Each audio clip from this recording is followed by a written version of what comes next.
তাই ইমান দুখীয়া ঘৰৰ এজনী ছোৱালী মোৰ ঘৰৰ বোৱাৰী কেনেকৈ হ'বলৈ পালে?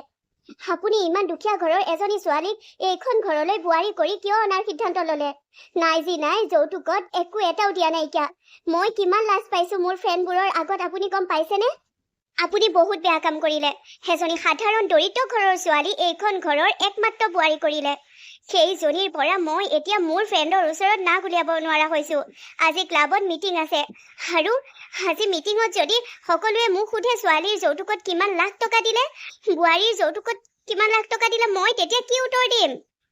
উত্তৰ এইটোৱে দিবা যে আমি যৌতুক বিচৰা নাছিলো, আমি ছোৱালীজনী বিচাৰিছিলো। হয় নেকি? কিন্তু এইজনী মানুহে সকলোৰে আগত কৈ ফুৰিছিলো যে বোৱাৰীৰ যৌতুকত বহুত লাখ টকা দিব, কাৰ দিব। এতিয়া মই লাজ পাম। আপুনিতো আগতে মোক কোৱা নাছিলে যে তাই ইমান দৰিদ্ৰ ঘৰৰ। মই যদি জানিলোহেঁতেন ইমান দৰিদ্ৰ ঘৰৰ বুলি ইমান সোনকালে বিয়াৰ ব্যৱস্থা নকৰিলোহেঁতেন। এইজনীকতো বিয়াই নাপাতিলোহেঁতেন। হ'ব দিয়া, এতিয়া তুমি সেইবোৰক লৈ মাথা নামাৰিবা। ছোৱালীজনী মানে বোৱাৰীজনী বহুত ভাল, তাই এইখন ঘৰৰ লখিমী বোৱাৰী হ'ব। তাইৰ ওপৰত গুৰুত্ব দিয়া। আপুনি বহুত বেয়া মানুহ। আপুনি জানিছিল তাই দুখীয়া ঘৰৰ বুলি ক'লে মই বিয়াৰ বাবে আপত্তি কৰিম। সেয়ে আপুনি এসপ্তাহৰ ভিতৰত বিয়া সিদ্ধান্ত কৰি দিলে। আপোনাৰ মতে সকলো পাৰফেক্ট বুলি কয়। আৰে বাবাওতো তাইক পচন্দ হৈছিল। বাবাৰ পচন্দ হৈছিল, কিন্তু মই মানা কৰাহেঁতেন বাবাই সেইজনী ছোৱালীক কেতিয়াও বিয়া নাপাতিলেহেঁতেন। আৰু এতিয়া মই যদি কওঁ সেইজনী ঘৰৰ পৰা খেদি পঠিয়াবলৈ, বাবাই মোৰ কথা শুনি তাইক ঘৰৰ পৰা খেদি পঠিয়াব। তুমি এইবোৰ কি কথা কৈছা? তাই এইখন ঘৰৰ বোৱাৰী, তাইক এতিয়া কোনেও ইয়াৰ পৰা খেদি পঠিয়াব নোৱাৰে। কিয় নোৱাৰিম? মই পাৰিম। মই আপোনাৰ একমাত্ৰ মৰমৰ বোৱাৰীক এইখন ঘৰৰ পৰা গটিয়াই বুকুৱাই উলিয়াই খেদিম। নহলে মই সকলোৰে সন্মুখত লাজ পাব লাগিব। কি ফটুৱা কথা কৈছা তুমি? মই একো ফটুৱা কথা কোৱা নাই। চাই থাকক আপুনি মই কেনেকৈ সেইজনীক এইখন ঘৰৰ পৰা খেদি আছো। তাইক মই এমাহৰ অপচন দিম। এমাহৰ ভিতৰত যদি তাই মাক বাপেকক খুজি 2 লাখকৈ হলেও টকা আনি এইখন ঘৰত মোৰ হাতত দিব নোৱাৰে, তেন্তে তাই এইখন ঘৰৰ পৰা খেদা খাব লাগিব। তুমি এনেকুৱা কৰিব নোৱাৰা। ছচাইটিত মানুহে কি বুলি ভাবিব? যৌতুক নোপোৱাৰ বাবে তুমি তাইক খেদি দিলা, আৰু আজিকালি এইবোৰতো ক্ৰাইম হয়। মই ছচাইটিক কি বুলি কওঁ সেইটো মোৰ প্ৰব্লেম। তাই বেয়া, তাই মোৰ ল'ৰাৰ লগত নাথাকিলে তাই অসৎ চৰিত্ৰ বুলি কৈ দিলেই হ'ল। ইমান সহজ? তোমাৰ যদি এজনী ছোৱালী থাকিলেহেঁতেন, যদি তাইৰ লগত তেনেকুৱা কৰিলেহেঁতেন, তোমাৰ কেনেকুৱা লাগিলে হয়? থকাহেঁতেন ভাবিলোহেঁতেন। এতিয়া মোৰ কোনো ছোৱালী নাই আৰু কোনো ল'ৰাও নাই। মোৰ একমাত্ৰ ল'ৰা। মোৰ বাবাৰ বাবে মই ভাল ঘৰৰ এজনী ছোৱালী আনিব বিচাৰিছিলো, কিন্তু আপুনি বৰবাদ কৰি দিলে, আৰু এতিয়া আপোনাৰ দম্ভালি মোৰ সন্মুখত নচলিব। তুমি এইবোৰ কৰিব নোৱাৰা। তাই মাক দেউতাকে ক'ৰ পৰা টকাৰ যোগাৰ কৰিব? তাই বহুত দুখীয়া ঘৰৰ ছোৱালী। মই নাজানো। 2 লাখ হলেও টকা যদি তাই মোৰ হাতত দিব নোৱাৰে, তেন্তে তাই এইখন ঘৰত নোৱাৰিব আৰু থাকিব। এয়া তুমি ভুল কৰিব লৈছা। একো ভুল কৰা নাই মই। চাই থাকক আপুনি মই কি কৰি আছো। মা, এনেকৈ কিয় কৈছে? মোৰ দেউতাই ক'ৰ পৰা টকাৰ যোগাৰ কৰিব? দেউতাইতো বিয়াৰ আগতে পাপাক কৈছিল যে মই যৌতুক দিব নোৱাৰিম ছোৱালীজনীৰ লগত। পাপাই কোনো আপত্তি নাই, যৌতুক নালাগে বুলি ক'লতহে মোক এইখন ঘৰলৈ বিয়া দিছে। হয় নেকি? পাপাক নালাগিব পাৰে, কিন্তু মোক লাগিব। মোক যৌতুক লাগিব। 2 লাখ মান হলেও যদি টকা মোৰ হাতত গুজি দিব নোৱাৰ নহয় তই, তেন্তে এইখন ঘৰ ত্যাগ কৰিব লাগিব। বাবাৰ জীৱনৰ পৰা তোক মই খেদি পঠিয়াম। মা, টকাৰ বাবে আপোনালোকে মোৰ আৰু তেওঁৰ সম্পৰ্কটো শেষ কৰি দিব? যৌতুকৰ বাবে?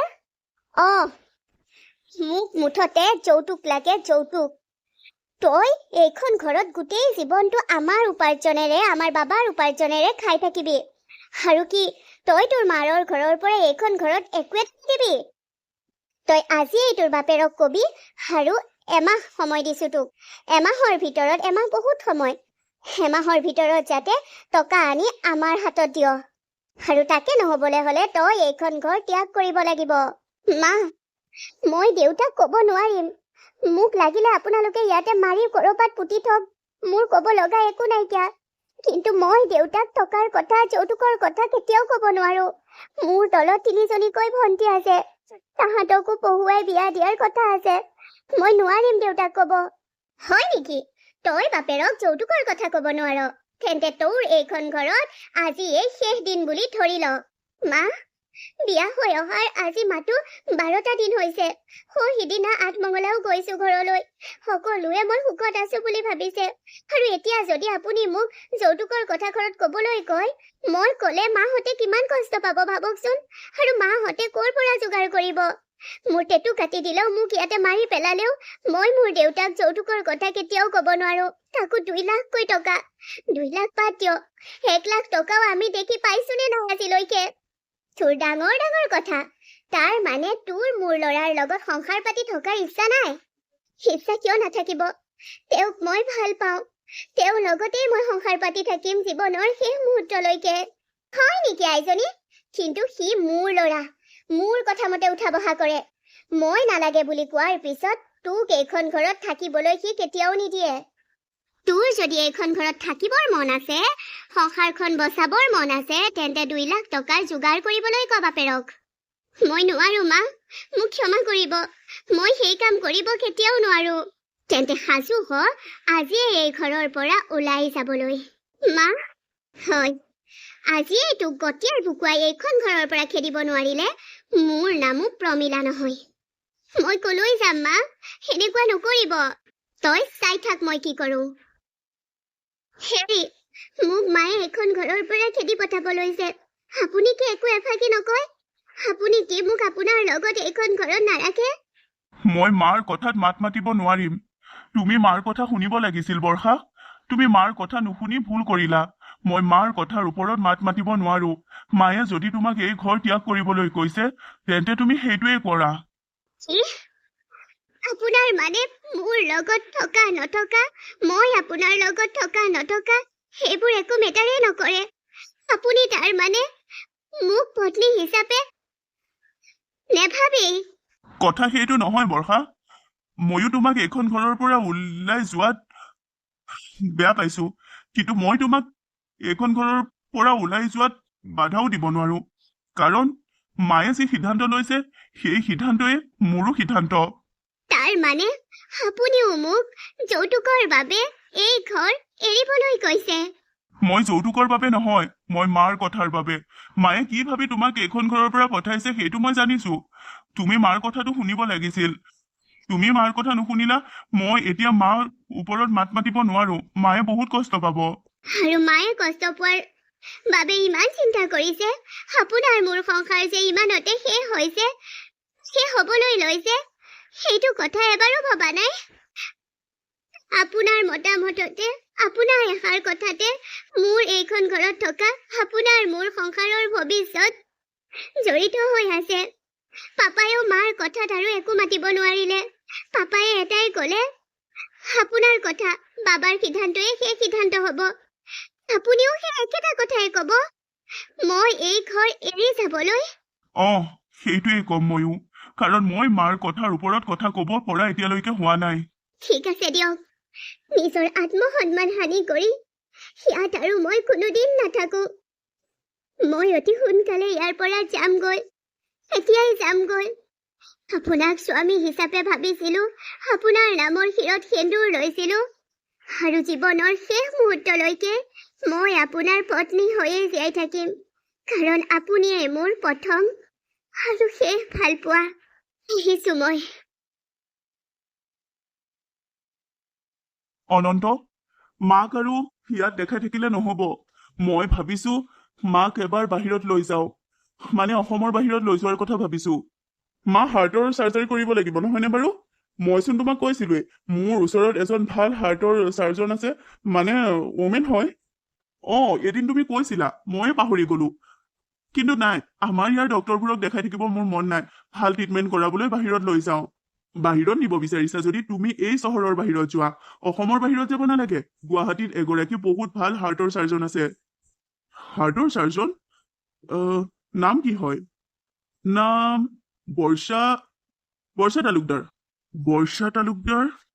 য়েছ। আজি তোমাক মোৰ লগ পোৱা 8 বছৰেই হ'ল। এই 8 বছৰত মই তোমাক বহুত ক্লজলি পাইছো আৰু তোমাৰ মাৰ প্ৰতি থকা মৰমখিনিৰ কথা জানিছো। আৰু তুমি মোক কৈছা তোমাৰ মাৰ বাবে তুমি তোমাৰ ৱাইফকো ঘৰৰ পৰা খেদি দিলা, আৰু এতিয়া তুমি দ্বিতীয় বিবাহো কৰিলা। মাৰ বাবে আৰু মাৰ এনেকুৱা এটা অৱস্থা তোমাৰ চিৰিয়াছনেছটো দেখি মই তোমাক এইটোৱে ক'ব বিচাৰো তুমি বৰ্ষা তালুকদাৰৰ ওচৰলৈ লৈ যোৱা তোমাৰ মা ঠিক হৈ যাব এই বৰ্ষা নামটোৱে মোক আৱেগিক কৰি তুলিলে মোৰ প্ৰথম পত্নীৰ নামো বৰ্ষা বৰুৱা আছিল বৰ্ষা বৰুৱা ন এখেত কিন্তু বৰ্ষা তালুকদাৰ ঠিক আছে মই যাম বাৰু অতি শীঘ্ৰে যাম এবাৰ তুমি দেখাই চোৱা তেখেতৰ ওচৰত তোমাৰ মা সোনকালে ঠিক হৈ যাব বহুতৰ ঠিক হৈছে ঠিক আছে বাৰু মেম বৰ্ষা তুমি আপোনালোক ইমান বছৰৰ পিছত আপোনালোকক দেখা পাইছো আহক বহকহি বৰ্ষা তুমি ডাক্তৰ এয়া কি দেখিছো সেয়া কি দেখিছো মানে ভুৱাকৈ ইয়াত কিবা এক্টিং কৰিছেহি চাগে হয় নেকি মা ভুৱাকৈ এক্টিং কৰি মই এই কেবিনত বহি আছো আপোনাক এতিয়া হয়তো মোৰ আইডি কাৰ্ড দেখাব লাগিব তেতিয়াহে আপুনি বিশ্বাস কৰিব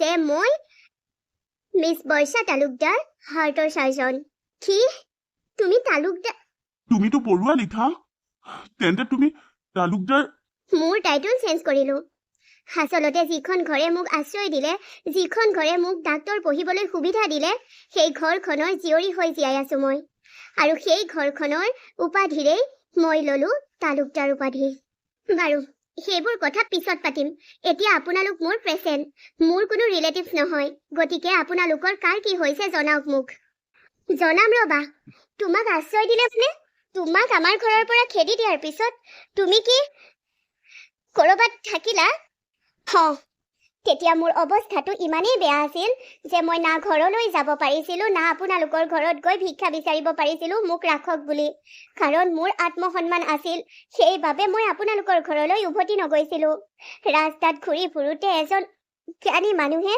মোক লগ পালে সেই ভদ্ৰ জ্ঞানী মানুহজনৰ ঘৰত তেওঁলোকৰ কোনো সন্তান নাছিল তেওঁলোকে মোকেই নিজৰ জীয়েক হিচাপে ল'ম বুলি তেওঁলোকৰ ঘৰলৈ লৈ গৈছিল কিন্তু মই বিশ্বাস কৰা নাছিলো তেনেকুৱা মানুহক সহজতে বিশ্বাস কৰিব যিহেতু নোৱাৰি হাপোন মানুহে যেতিয়া গাদ্দাৰী কৰিলে বেলেগ মানুহক কেনেকৈ বিশ্বাস কৰিম উপায়হীন হৈ ৰাস্তাত ঘূৰি ফুৰাতকৈ তেওঁৰ লগতে যাব বিচাৰিলো গলো বাৰু মানুহজনৰ কথাবোৰ ভদ্ৰ যেন পায় আৰু ঘৰত যোৱাৰ পিছত মানুহগৰাকীৰ আদৰ সাদৰ মৰমত মই আপ্লুত হলো ভাবিলো 2-3 দিন তাতে থাকি দিম 2-3 দিন থকাৰ পিছত তেওঁলোকে মোৰ মা দেউতালৈ ফোন কৰি সকলোবোৰ কথা মোৰ পৰা যিখিনি জানিছিল আপোনালোকে মোৰ লগত কৰাখিনি সকলো কৈ দিলে আৰু এদিন গৈ তেওঁলোকে মা দেউতাক তেওঁলোকৰ ঘৰলৈ লৈ আনিলে আৰু দুয়োখন ঘৰে কথাবোৰ আলোচনা কৰি মোক তেওঁলোকৰ জীয়েক হিচাপে তুলি লোৱাৰ সিদ্ধান্ত ল'লে আৰু মই তেওঁলোকৰ ঘৰতেই থাকিলো মোৰ ডাক্তৰ পঢ়াৰ বহুত হেঁপাহ আছিল বুলি মোৰ মা দেউতাই তেওঁলোকক জনালে আৰু মোৰ হায়াৰ ছেকেণ্ডেৰী মাৰ্কশ্বিট চাৰ্টিফিকেট চাই তেওঁলোকে মোক ডাক্তৰ পঢ়িবৰ বাবে এক্সাম দিবলৈ সাজু হ'ব ক'লে আৰু মই এক্সাম দিলো তেওঁলোকৰ ঘৰতে থাকি মই পঢ়িলো এক্সাম দিলো আৰু মই ডাক্তৰ পঢ়িবলৈ গুৱাহাটী অহাৰ লগে লগে তেওঁলোকো সেই চহৰ এৰি গুৱাহাটীতে চিফ্ট হ'ল আৰু এতিয়া মোৰ মা দেউতা মই গুৱাহাটীতে আছো মোৰ মা দেউতাৰ মানে তালুকদাৰ ফেমিলিৰ কথা কৈছো ঘৰৰ মা দেউতাৰ লগত কণ্টেক্ট আছে খা খবৰ ৰাখি থকা হয় তাৰ মানে তোমাৰ জীৱন সম্পূৰ্ণৰূপে সলনি হৈ গ'ল হয় মা মা বুলি মাতিছো কাৰণ আপোনাক মা বুলিয়েই মই সম্বোধন কৰিছিলো যেতিয়ালৈকে মোৰ মানে জীৱন থাকে আপোনাক মা বুলিয়েই মাতিম দিয়ক বেয়া নাপাব মই এটা বেলেগ জীৱন পালো মই ডাক্তৰ পঢ়িলো আৰু আজি মই নিজকে প্ৰতিষ্ঠিত কৰিব পাৰিলো সেই তালুকদাৰ ফেমিলিৰ বাবে মোৰ মা দেউতাৰ বাবে সঁচাকৈ কৈছো ভাগ্য কিন্তু বেলেগ পালা তুমি পিছে তুমি কাৰোবাৰ লগত বিয়া হলা মানে শিৰৰ সেন্দুৰ দেখি কৈছো বৰ্ষা তুমি কাৰোবাৰ লগত বিয়া হলা ভালেই হ'ল দিয়া ময়োতো এতিয়া বিবাহিত মই মাৰ কথা শুনি পুনৰ বিয়া পাতিলো ময়ো এতিয়া বিবাহিত তুমিও বেলেগৰ লগত বিয়া হলা ভাল লাগিছে তোমাৰ শিৰত সেন্দুৰ দেখি আপুনি বিয়া পাতিলে বুলি মই জানিছো কাৰণ আপোনালোকৰ খবৰ ছ'চিয়েল মিডিয়াত মই দেখিয়ে থাকো পায়ে থাকো এক্টিভ থাকেতো আপোনালোক পুৰা ছ'চিয়েল মিডিয়াত আৰু কথা হ'ল শিৰত সেন্দুৰ ঘৰৰ পৰা যিদিনা মই ওলাই আহিছিলো সেইদিনাই আপোনাক মই কৈছিলো আপোনাৰ নামৰ শিৰত সেন্দুৰ মোৰ জীৱনৰ সেই উশাহলৈকে থাকিব মোৰ শিৰত পাহৰি গ'ল যদি সোঁৱৰাই দিছো আৰু সেয়াই আপুনি যিদিনা মোৰ শিৰত সেন্দুৰ ৰাখিছিল সেইদিনাৰ পৰা আজি পৰ্যন্ত মই আপোনাৰ নামৰ শিৰত সেন্দুৰেই মোৰ শিৰত জিলিকাই ৰাখিছো মা দেউতা দুয়ো মানে তালুকদাৰ ফেমিলিৰ মা দেউতা আৰু বৰুৱা ফেমিলিৰ মা দেউতা সকলোৱে মোক কৈছিল এই শিৰত সেন্দুৰ মচি নতুনকৈ জীৱনত আগবাঢ়িবলৈ। মই তেওঁলোকক স্পষ্টকৈ কৈ দিছিলো, বিয়া ভালপোৱা সঁচা ভালপোৱা এয়া মোৰ জীৱনত এবাৰেই হ'ব, দ্বিতীয়বাৰ নহ'ব। আৰু তেওঁলোকেও মোৰ কথা মানি ল'লে। মই আপোনাক সঁচা ভাল পাইছিলো আৰু জীৱনৰ শেষ মুহূৰ্তলৈকে আপোনাকেই ভাল পাই থাকিম। আৰু এই শিৰৰ সেন্দুৰ আপোনাৰ নামৰে। কি? হয়, তেন্তে তুমি আমাৰ ঘৰলৈ উভতি বলা। বাবাৰ লগত সংসাৰখন নতুনকৈ আৰম্ভ কৰা। মই কৰা ভুলৰ বাবে ভগৱানে মোক শাস্তি দিছে। তুমি ঘৰৰ পৰা ওলাই অহাৰ পিছৰ পৰা মোৰ ইটোৰ পিছত সিটো বেমাৰ নেৰে হ'ল। এতিয়াতো ডাঙৰ বেমাৰেও পালে, হাৰ্টৰ পেচেণ্ট মই। তুমি মোক ক্ষমা কৰি দিয়া। তোমাৰ পাপায়ে মানে বাবাৰ দেউতাকে সদায় মোক কথা শুনাই থাকে, মোক ভালদৰে মাত বোলেই নকৰে। তুমি মোক ক্ষমা কৰি আমাৰ ঘৰলৈ বাবাৰ জীৱনলৈ পুনৰ উভতি যাবানে বৰ্ষা? পাপাৰ লগত মোৰ কথা হৈ থাকে। আপোনালোকক হয়তো পাপায়ে কোৱা নাইকিয়া। পাপাৰ লগত মোৰ প্ৰায়ে ফোনত কথা হৈ থাকে। পাপায়ে জানে মোৰ নতুন জীৱনৰ কথা। পাপায়ে জানে যে বৰ্ষা বৰুৱা নহয়, এতিয়া তালুকদাৰ হলো। আৰু বৰ্ষা তালুকদাৰ এগৰাকী হাৰ্টৰ চাৰ্জন বুলি পাপায়ে জানে। তেওঁ মোৰ বাবে দেউতা সদায়ে হৈ থাকিব। আৰু কথা হ'ল আপোনাক ক্ষমা কৰি দিয়াটো। আপোনাক মই ক্ষমা কৰি দিলো দিয়ক। কাৰণ মানুহৰ প্ৰতি মনত আক্ষেপ ভাৱ লৈ থকাটো মোৰ মনে নকয়। আৰু আপুনি মোৰ ভালপোৱাজনৰ মোৰ শিৰত জিলিকি থকা সেন্দুৰ কণৰ যি গৰাকী তেওঁৰ মাক হয়, তেওঁক এই পৃথিৱীলৈ আনিছিল, তেওঁক জন্ম দিছিল। গতিকে আপোনাক বেয়া পাই থকাৰ কোনো প্ৰশ্নই নুঠে। আৰু তৃতীয়টো কথা যে মই আপোনালোকৰ লগত আপোনালোকৰ ঘৰলৈ গুচি যাব লাগে, কিন্তু মই নোৱাৰিম যাব। এতিয়া তেখেতৰ বেলেগ সংসাৰ হ'ল। তেখেতৰ সংসাৰৰ তেখেত সুখী। সেই সংসাৰত মই পুনৰ তৃতীয়জন ব্যক্তি বা প্ৰথমজন ব্যক্তি হৈয়ে সোমাবগৈ নোৱাৰো, কিয়নো মই বেলেগ এগৰাকী নাৰীৰ সংসাৰ ধ্বংস কৰিব নোৱাৰো। বাৰু বাদ দিয়ক, সেইগৰাকী নাৰীও যদি নাথাকিলহেঁতেন আপোনাৰ জীৱনত, তথাপিতো মই আপোনাৰ লগত নগলোহেঁতেন। কিয় জানেনে? যিজনৰ ওচৰত মোৰ ভালপোৱাৰ কোনো মূল্য নাছিল, মোৰ কথাৰ কোনো মূল্য নাছিল, মোৰ মৰম ভালপোৱা মোৰ শিৰত সেন্দুৰকণৰ যি মূল্য নাছিল, সেইজনৰ লগত একেখন ঘৰতে একেখন চাদৰ তলত থাকিব মই নোৱাৰো। হয় বৰ্ষা, মই তোমাৰ লগত বহুত ডাঙৰ ভুল কৰিলো। তাৰ বাবে মই পস্তাও কেতিয়াবা। মই মাৰ কথা শুনি তোমাক ঘৰৰ পৰা ওলাই আহিবলৈ দিব নালাগিছিল। মই বহুত ডাঙৰ ভুল কৰিলো। তোমাৰ মৰমবোৰ, তোমাৰ ভালপোৱাবোৰ মই কেতিয়াও বুজিয়ে নাপালো। মোক ক্ষমা কৰি দিবা বৰ্ষা। হ'ব দিয়ক, একো নাই। বাৰু এতিয়া আপোনালোক আহিছিল যিটো কামত, সেইটোক লৈ ডিছকাছ কৰোঁ। আপুনি চিন্তা নকৰিব, আপোনাৰ চাৰ্জাৰী ধুনীয়াকৈ হ'ব আৰু আপুনি সুস্থ হ'ব। বৰ্ষা, কি তুমি এতিয়া মই বুলি জানিও মোৰ চাৰ্জাৰী কৰিবা? আপোনালোকে যদি মোক বিশ্বাস কৰে তেন্তে মই চাৰ্জাৰী কৰিবলৈ সাজু আছো। তোমাক বিশ্বাস নকৰাৰ কোনো কথাই নাহে। প্লিজ তুমি মাৰ ৰিপৰ্টবোৰ চোৱা আৰু মাক তুমিয়ে চাৰ্জাৰী কৰিব লাগিব। ঠিক আছে। বৰ্ষাই সুন্দৰকৈ তাই এক শাহুৱেকৰ চাৰ্জাৰী কৰিলে আৰু শাহুৱেকক কম দিনৰ ভিতৰতে সুস্থ কৰি তুলিলে। বৰ্ষা যৌতুকৰ বাবে খেদা খোৱা এজনী বোৱাৰী পিছত হৈ গ'ল এজনী প্ৰসিদ্ধ ভাল নাম থকা ডাক্তৰ। বৰ্ষাৰ জীৱন সলনি হ'ল। বৰ্ষা এতিয়া অকলেই তালুকদাৰ ফেমিলিৰ লগত বহুত সুখী। তাই জীৱনত সংগীৰ প্ৰয়োজন নাই, কেৱল তাইৰ স্বামীৰ নামৰ শিৰত সেন্দুৰকণ গোটেই জীৱন শিৰত আঁকি থকাৰ প্ৰতিশ্ৰুতিৰে তাই জীৱনত আগবাঢ়ি গ'ল। আনফালে বৰ্ষাৰ হাজবেণ্ড আৰু শাহুৱেকে প্ৰতিদিনে উপলব্ধি কৰিলে তেওঁলোকে বৰ্ষাৰ লগত কিমান বেয়া কৰিলে। সেয়াই আছিল আজিৰ কাহিনী।